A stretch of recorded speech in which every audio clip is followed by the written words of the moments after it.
আজকে আমরা খুব সহজে এ দিয়ে 3টে ড্রয়িং শিখব। বাচ্চাদের, আপনার বাড়িতে যদি বাচ্চা থাকে তো এইভাবে মজার মজার ড্রয়িং আপনারা শেখাতে পারেন। বাচ্চাদের পড়াশোনার মাঝে এইভাবে ড্রয়িং শেখালে তারাও মজা পাবে, মানসিক দিক থেকে ফ্রি হয়ে যাবে। আর আঁকা শিখলে, আঁকলে মনের বিকাশ ঘটে। তাই প্রত্যেকেরই, বাচ্চা বড় সবাইয়েরই আঁকা ভালো। কখনো সখনো আঁকার মধ্যে থাকলে মন ভালো হয়ে যায়। আজকে আমি একটা জোকারের টুপি এ দিয়ে, আর একটা এ দিয়ে আমি কুঁড়ে ঘর দেখাচ্ছি, আর একটা দেখাবো ছাতা। এইভাবে বাচ্চাদের মজার মজার ড্রয়িং শেখান।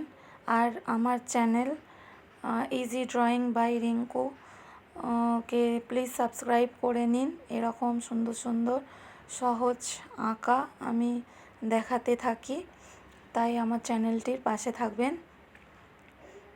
আঁকা এমনই একটা জিনিস যাতে আমরা যখনই চঞ্চল হয়ে যাই না কেন, যাই হই না কেন, মন ভালো করে দেয়।